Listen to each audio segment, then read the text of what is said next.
Padua Baptistery. The Padua Baptistery, dedicated to St. John the Baptist, is a religious building found on the Piazza del Duomo next to the cathedral in Padua. Preserved inside is one of the most important fresco cycles of the 14th century, a masterpiece by Giusto de Menabuoi. History. The construction of the baptistery began in the 12th century, probably on top of an existing structure.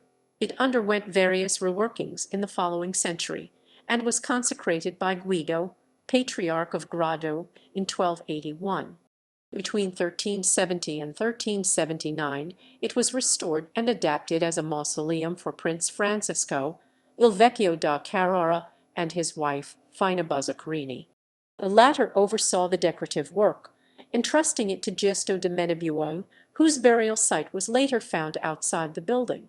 With the fall of the house of da Carrara in 1405, Venetian soldiers demolished the grand burial monuments and covered the numerous emblems of Francesco Il Vecchio with green paint.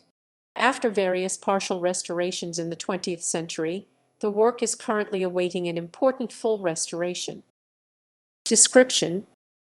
The fresco cycle decorating the walls, painted between 1375 and 1376 by Giusto de Menabuoi, is considered a masterpiece. With respect to previous works, Padua must have been struck by the Romanesque and Byzantine rigidity, as can be seen in the Paradise of the Baptistery's cupola. The scene is organized around a Christ Pantocrator, around which turns a hypnotic wheel with multi-layered spokes made of angels and saints, whose golden halos as seen from below seem to be the work of a magnificent. At the center of the Paradise is also the Mother of God. The paintings that cover the walls show scenes from the life of St. John the Baptist to the left of the entrance, Mary, and Jesus. On the walls adjacent to the altar are represented the crucifixion and the descent of the Holy Spirit frescoed on the cupola of the altar, and a large polyptych, also by Giusto de Menabuoi, sits on the altar itself. Painted on the walls surrounding the altar in the apse are monstrous figures and images of the Book of Revelation. In the Tholobate are scenes from the Book of Genesis, while prophets and evangelists look down from the pendentives, and here a less Byzantine flair is demonstrated, presenting figures that have been inserted into life-like spaces illusionistically depicted. Also in the stories of Christ and John the Baptist, frescoed on the walls, appear finely calculated architectural representations into which the painter has inserted his solemn, static images. The figures represented in the surrounding scenes, however, appear freer, for example, in the wedding feast at Cana, where a group of servants moves naturally about the room in contrast to the static diners.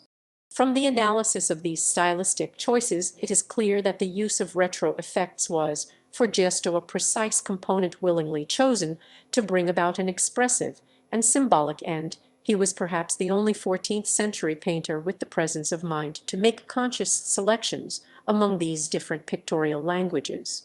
In the scene of the creation of the world, the zodiac show Christ's function as Lord of cosmic time.